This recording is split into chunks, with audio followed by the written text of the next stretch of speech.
From this to this. Nga po pala, nagugas mo po pala siya ng pinggan. Pinggan? Nagugas mo po pala siya kasi wala na kami makainan. Antaka mo kasi. Hindi Ayaw po pala guys, puro kolokohan naman ginagawa ko dyan. Tumutulong lang po ako sa kanya para mabili. Ayaw po pala guys, ang bagal niya po talaga maghugas. Para po siyang pagod. Sumasayaw nga po pala ako dyan habang inihintay ko siya. Ang dami po siya sinasabing salita dyan. Sasayaw na po ulit ako.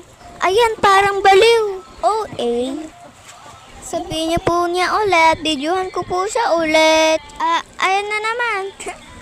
Ay, naku talaga ha. Ang bagal mo naman. Iniinis ko po siya. Para mainis siya. Ha! Nais siya. Ayan nga pa pala po, baliw-baliwan ng bakla. Ayan. Ayan nga po pala po, ayan nga yung ginagawa ko sa kanya. Pero mamaya wala nang tulog. Feeling ko patapos na siya. Ay, hindi pa pala, sorry. Pinaglaruan po pala yung kachilyo doon. Kamahiwa ka dyan Tapos kami yung may kasalanan. Papakain ko muna siya ng bula. Ay, hindi.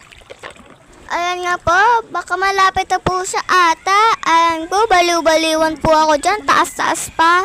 Ayan.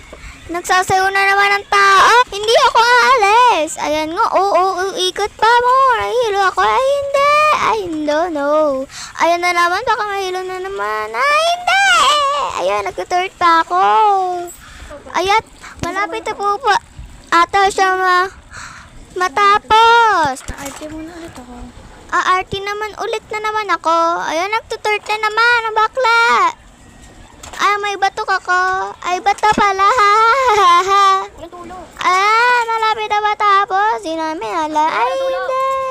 Ate muna po ako dyan. Ayan, malapit na siya matapos.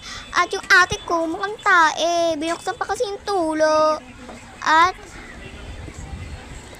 tapos na po siya. At po, bye-bye po, ma.